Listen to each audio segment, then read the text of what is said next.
Hey everybody, hope you all are excited for some crafting because the episode is finally here. I've been doing a little research and I think I understand blacksmithing and I have a good plan for what we're going to do. But I will say, if you are not interested in crafting at all and don't really care about it and want to fast forward, you can probably skip this episode without missing much. I'll be focusing on blacksmithing, sagecrafting, and if we have time, maybe a little alchemy as well, but we'll see how it goes. Um, so at first I was going to do this live, but then I was like, this is going to take me forever to figure out what I want to do and to figure out how to do it.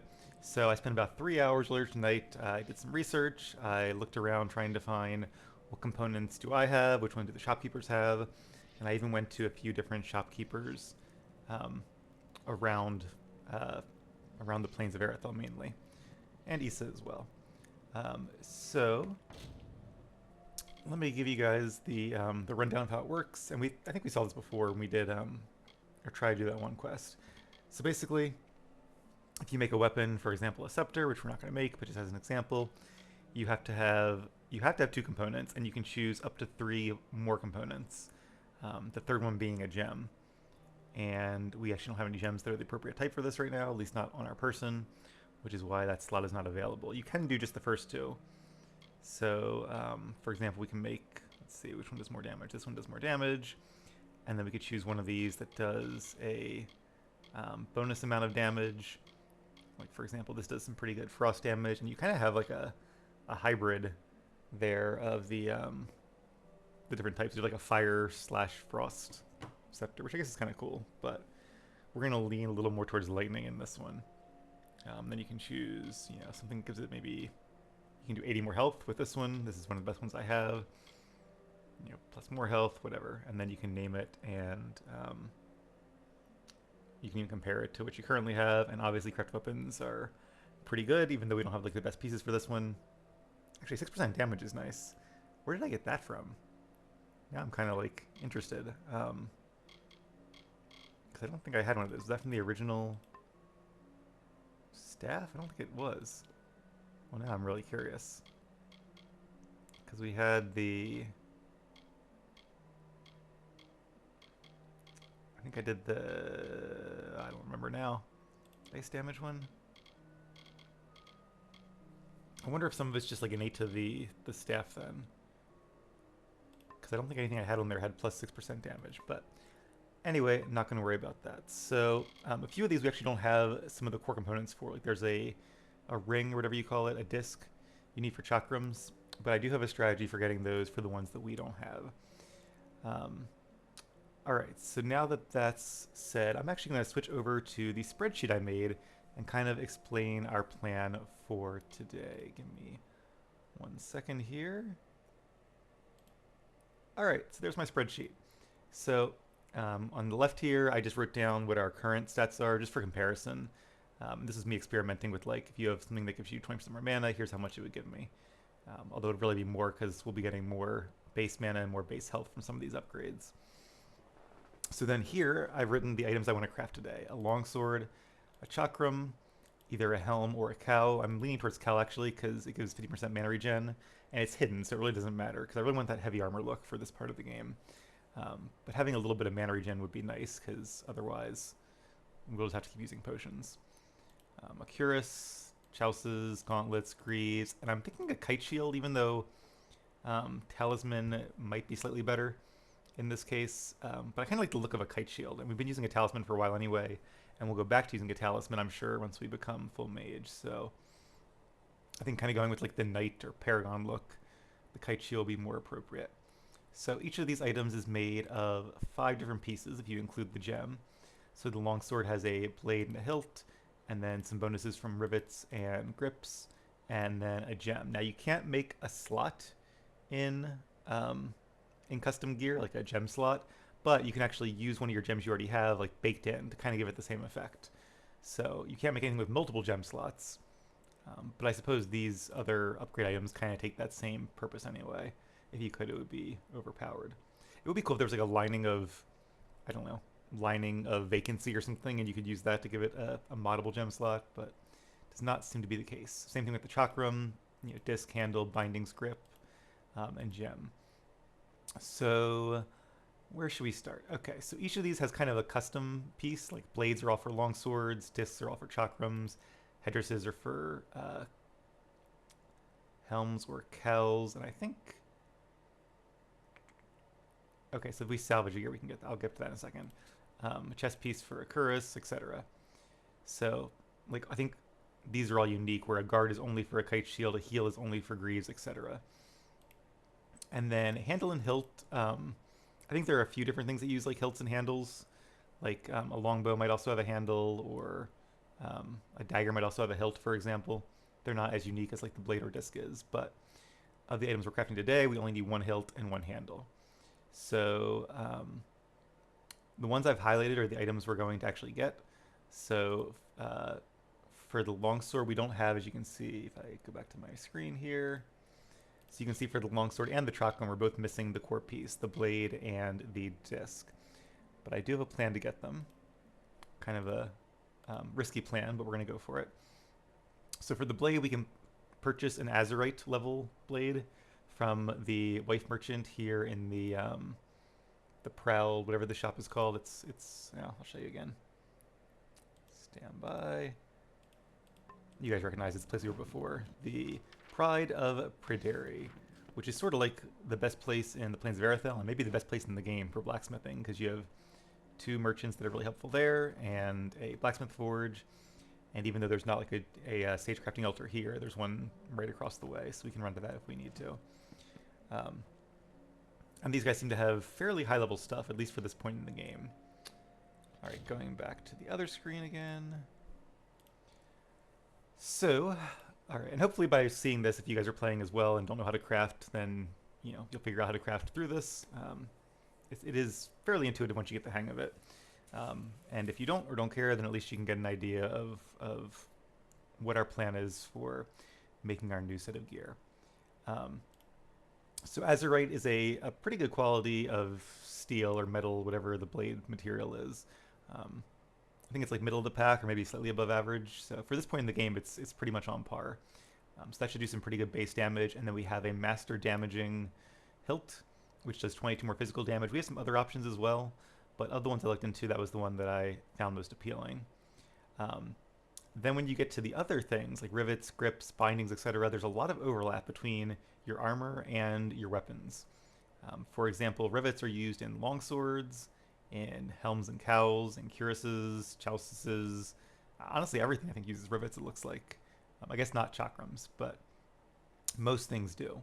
So what I did here, all of these things in the leftmost column and then the hilt and the handle are things we need one of a piece. So we only need one chest piece because we're only making one cuirass, etc. Which is why I just listed here where we're going to get them from. And I'll go through as we craft them and you'll see. But for everything else, and I guess including the gems as well, I found it was easier just to tally how many of each we need and then tally everything I had access to, whether it's on my person or from a store, and then choose the best ones of each. So for example, rivets, depending on whether I use a kite shield or a talisman, we'll need 6 or 7. I decided to go with 7 because I'm going to go with a kite shield. So I put here I need 6 to 7 rivets, and then I listed here's all the ones I can buy from the store we're currently standing in. So you can get some greater assailing rivets, which do 11% more damage to lightly wounded enemies. You can get some greater robust rivets, which give you more health and mana. Some greater hardened rivets, which give you just more health, so they're kind of worse than those. And then here are the ones that I have. So I have ones for 15% fire damage, piercing damage, crit with magic, and 8% versus lightly wounded. And then down here, I went to a couple other areas, Issa and Helmgard. I went to the other place too, Shield Ring Keep, but that was all very low level stuff because it's in a low level area, obviously. So yeah, I spent a while going through and kind of tallying all this stuff. What grips do I have access to, what trims, and then at the end I went through and highlighted the ones that I feel are best, or at least best for the build I'm going with. And this probably isn't totally min-max. There's probably some better combinations I could do, but it's a little hard to know because like I feel like I'm going to have so much mana and health and armor that I'm going to be okay. But the more health you have, the better the percentages are. So anyway, it's all kind of a game of just kind of getting things as balanced as I can. And then for gems, we need to have 8 gems, one for each of these pieces. 1, 2, 3, 4, 5, 6, 7, 8. Yes. Of our items, only the longsword can use a weapon type gem. So remember, there are 4 types of gems. There's weapon, utility, armor, and then epic gems. And very few pieces can have an epic gem slot. In fact, it seems like it's only your main chest piece, whether that's your armor, your cuirass, or if you're a mage, your robe. I don't know if there's maybe like some legendary items that have a gem slot or an epic gem slot, or is it just literally you get one gem per character? But I guess we'll find that out as we go through the game. But for now, at least, it seems like the only epic gem slot I can get is in a cuirass. And it's a gem slot you can use for either armor, utility, or epic, which is why it says AUE here. Some weapons have a gem slot that can be used for a weapon or utility, but the mage weapons only have utility slots. I guess it's like a balancing thing. You don't want the mage weapons to be as powerful because the mage should be mainly using spells. So you're restricted to using a utility slot for the chakrams, which is still okay. We can get some shock damage from our basic disc, and then we can get a nice upgrade for that.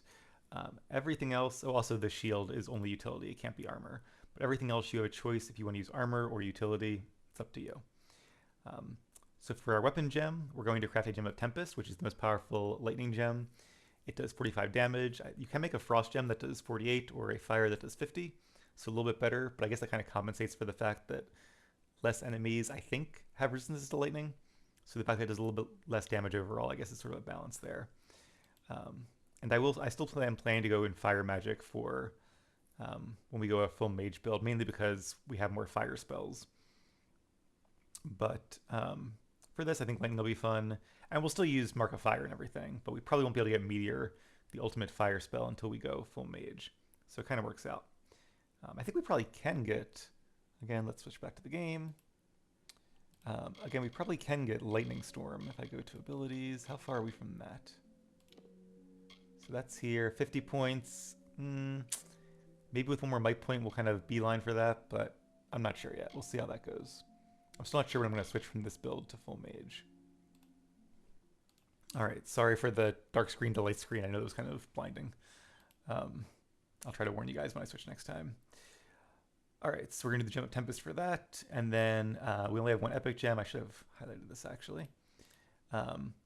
So I looked at all the different gems you can use for epic gems, and I think for this build, Subjugator is probably the best. It gives you a plain 50% damage boost, and also 10% damage resistance, which is great because it, I assume, resists all damage types. Just says the 15% boost should increase all damage types.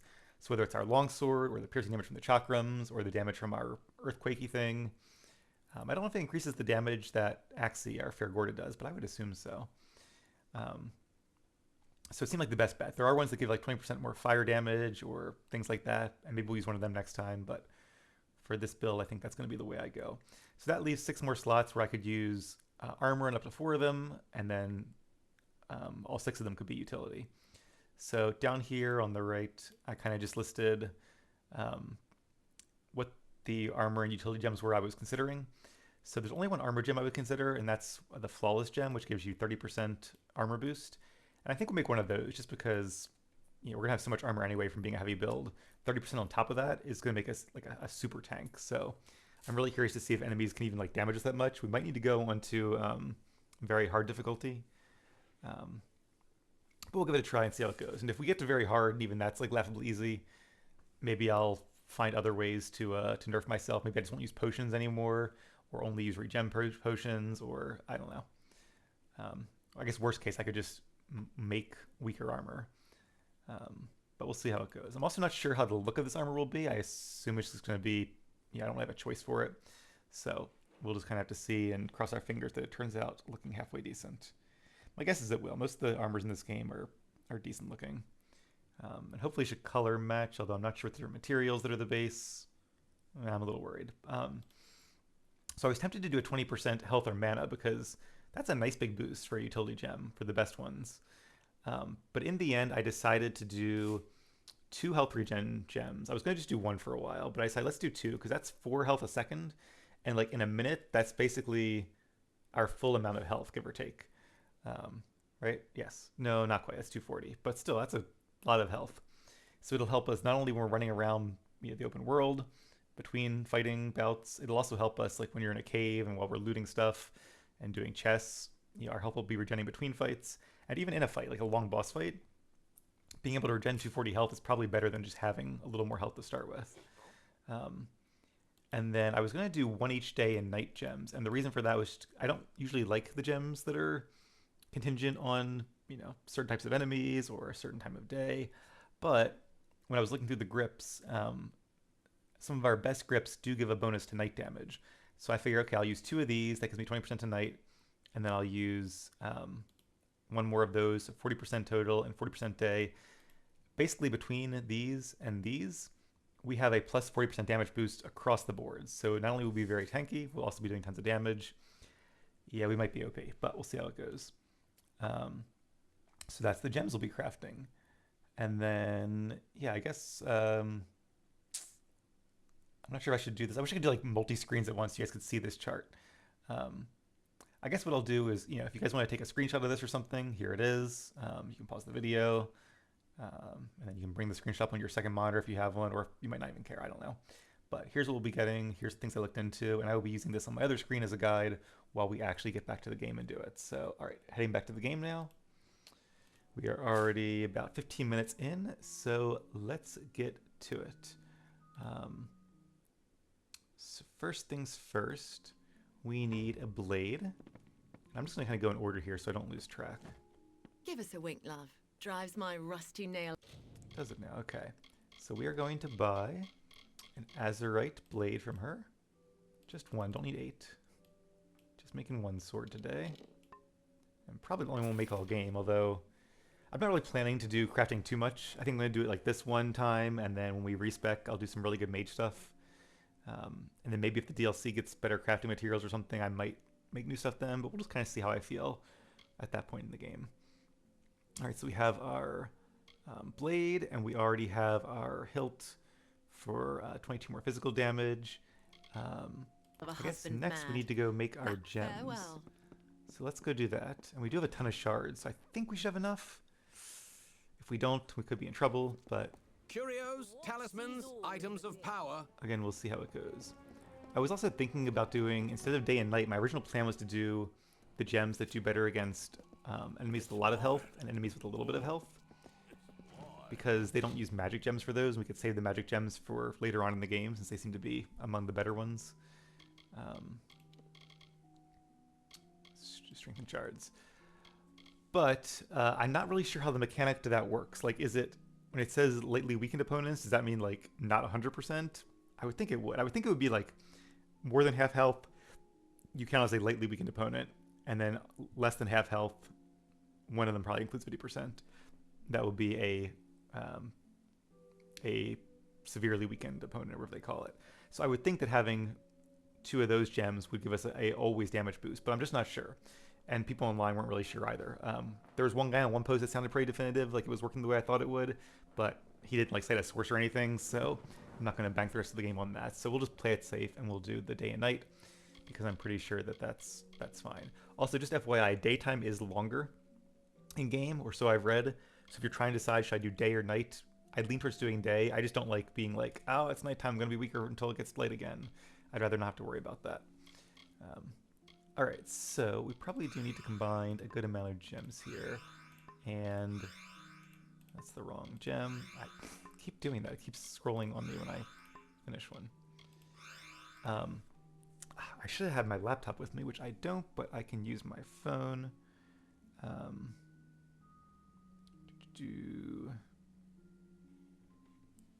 Because I need to see what these gems do. Alright, so we'll keep making magic gems. There's not really reason to keep them cloudy, I wouldn't think. And I keep doing fire by accident. It's because whenever okay, so right now it's cloudy. I go to where cloudy was, and as soon as I hover over it, it scrolls down automatically without me doing anything. But alright, I'm going back to the spreadsheet. I should have written down what all these do. So lightning damage, I'm pretty sure, is magic plus lightning. You can do lightning and lightning, which gets you a pretty good gem. Somewhere there's a list of gems. Maybe it's under Sagecraft? No, it's not. Alright, let me get my laptop and I'll be right back. Alright, I am back with my laptop, which has the page open. The page is called Shard Recipes on the amalur.fandom.com wiki. Really should be gem recipes, I think, but, you know, whatever. So it lists all the gems, it lists the combinations. It's a very helpful guide that somebody made. So on the off chance that person ever watches this, thank you, thank you, thank you. All right, so you can combine 2 of the highest tier lightning gems, which are Pristine. Pristine is the highest tier of gems in the game, or highest tier of shards in the game, I should say. I think it's like Cloudy, Lambent. Let's do some Lambent ones. I think it should unlock the next stage then. Cloudy, Lambent.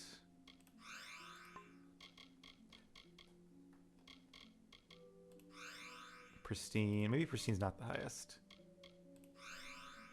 Let's see.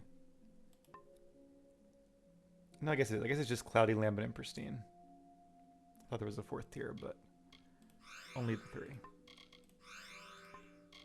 Okay, we'll make a few more of the Pristine. Actually, we're probably good on those. Okay, let's just make what we need so we can save some time. So, weapon gem. So, like I said, you could do 2 of these, and you can see right there you get 25 damage. But if you do 1 of these and a magic shard, you get 45 damage. So, I like that they're kind of.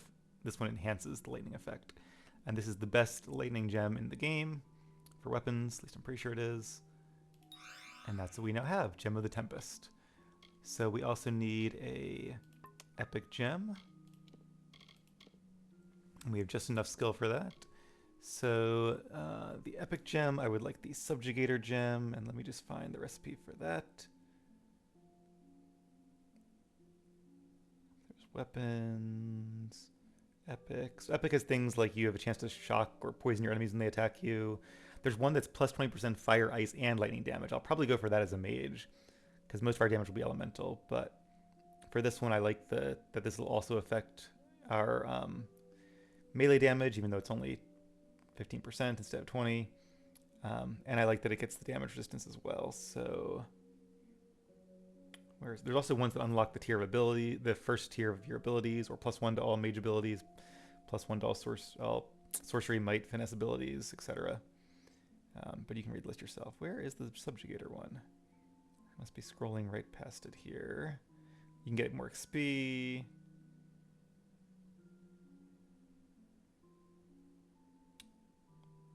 Here we go. Okay. Pristine, physical, and physical. Okay, so we might need some... Okay, we do have 2 pristine physical shards, which is great. And there we go. So it increases the armor's effectiveness, but it really increases your effectiveness. And it says into the rare... Okay, into rare torso armor. So there is only 1 slot, it looks like, per character, and that's on your armor. Alright, there we go. And romancing the gem, crafted an epic gem. Yay for the achievement. Okay, if the music stops, that's because my other screen is focused with the spreadsheet. So, we need 2 health regen gems now. And those are... actually, let's make the 1 armor gem we need first. Because then the other 5 will all be utility. So, the 1 armor we want is a flawless gem. And from what I understand, armor does not resist magic. Might not even resist range, but it resists physical damage or melee damage, I think. Okay, so maybe even just physical. Maybe not even like piercing or poison or anything like that. Okay, flawless is pristine protection plus protection. And we have exactly 2 of those, so that's perfect. Plus 30% armor. Sweet. I don't think it really matters which slot we put this into. At least I assume it's 30% to your entire armor. Just occurred to me, it could be just the armor of the armor set, but everything else seems to be like you. Like 20% mana is not the mana from that armor or anything, it's for you. So I'm going to assume it works that way, and if it doesn't, oh well. Okay, so now we just need to craft some utility gems. And, okay, we need health regen. Let me scroll down to utility. And then we need pristine physical and protection. So let's go ahead and strengthen some more. Protection and physical. Because we'll need 2 of these. So we'll need to upgrade a lot of gems to... I wish there was a way to like upgrade all. Because all I want is pristine gems. Okay, protection. Physical. Protection. Physical. Okay, so we should have enough for that now. And then we need 2 day and 1 night. Daytime is physical and magic. So we'll do physical and magic. Oh, that was cloudy. I need pristine. Physical. And then magic. Magic. And physical. Okay, and then we need 1 nighttime one. And nighttime is poison and magic. So we'll do another magic. And then do we have any lambent poison? We do. We could always upgrade the cloudy ones if we need to. And then that should be everything. So let's go make the gems and then we're done. Those are all utility gems. So let's see if I remember the recipe now. So I think it was magic and poison for nighttime. Yes. And it was magic and I already forgot. Physical for daytime. Yep. And we'll make 2 of those. Okay. And then we just need our 2 health regen potions. So I think we're protection and physical. Is that right? You can also do one that's like 2 mana regen per second if you do either magic, basically magic in one of the elements. There's a few combinations that are 1 or 1.5 health regen, but only one is 2, and that is pristine physical plus protection. Plus 2 health regen. And I assume a second is a second, like a second in game is a second in real life. 2 per second seems about right for the best gem in the game then. Alright. So that's both quality of life, and I think in longer fights it'll definitely help us too. If a fight's 30 seconds long, you know, that's 120 health right there. Whereas like 20% health probably wouldn't be that much. But alright, so that is all of our gems. We should be good now. Let's head back over to the Pride of whatever it's called. I wonder, is that their name? Like the family, the husband and wife? Spend so much time in their shop, I should probably ask them why they hate each other so much. Oh, I went to the alchemy place. Probably won't do alchemy today. I'll figure out which potions I want to kind of keep with me on hand later on. I think it'll be mainly the regen ones, because those are the most fun in my opinion. Do not miss Leogriff's many marvels. No, I checked his. He didn't really have anything that we want, though. Alright, so we have our gems. So I guess let's go through now and do the other kind of base items. Alright, so this is the fun part now. So getting the chakrams for a disc. We don't have any discs. And she doesn't actually sell any discs. I'm pretty sure she doesn't. Sword, hammer, dagger. Yeah, you got those, but she's not as well stocked for mage items, it seems. But what she does have are these $302,000 Prismeer chakrams. And Prismeer is the highest tier in the base game of material. So if we salvage this, we have a chance of getting the Prismeer shock disc. I did it and got on the first try, and then I loaded again, tried a second time, didn't get it on the third, and got it on the fourth. So I don't know if it's like 50-50 or somewhere around there, but we're gonna have to just do like a bunch of loading to get this. So this is probably a good place to end the episode here. And then what I'm gonna do is I'll buy this, and then we'll just keep kind of reverse engineering it. Reverse engineering, that's a SWTOR term. Salvaging it until we get the disc that we want. So I will do that in a second, and I'll see you guys then.